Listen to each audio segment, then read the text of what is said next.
This is 5 Minutes to Change Your Life.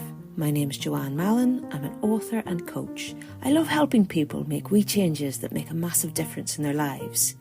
Give me 5 minutes of your time today. Just might change your life.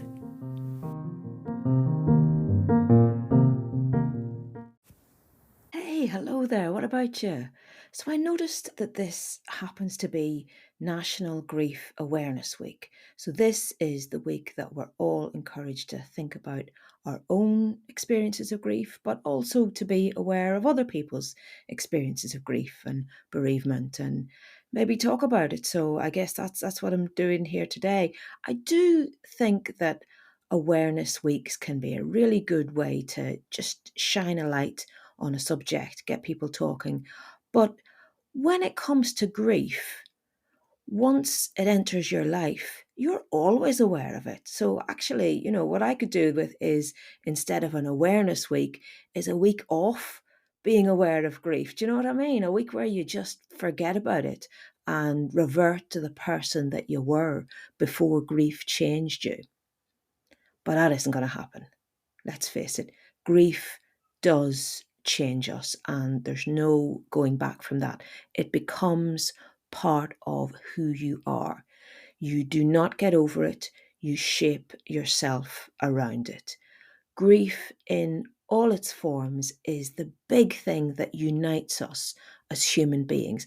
Absolutely everyone that you encounter today, tomorrow, every day will have or already has had this terrible experience. Everybody loses somebody they love at some point. And pretty much everybody also experiences the smaller griefs of life too. You know, the times when something ends that you didn't want it to end, maybe a relationship or a job or just a particular phase in your life. These smaller griefs leave their mark too. And isn't it amazing how, for something that is so common, that touches us all, we don't really talk about it all that much, do we? We just all go through it in our own ways. My experience was that my brother died quite young.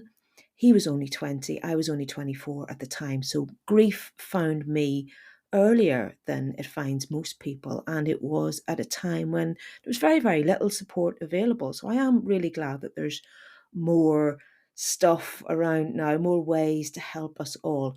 We all walk this path in our own unique way.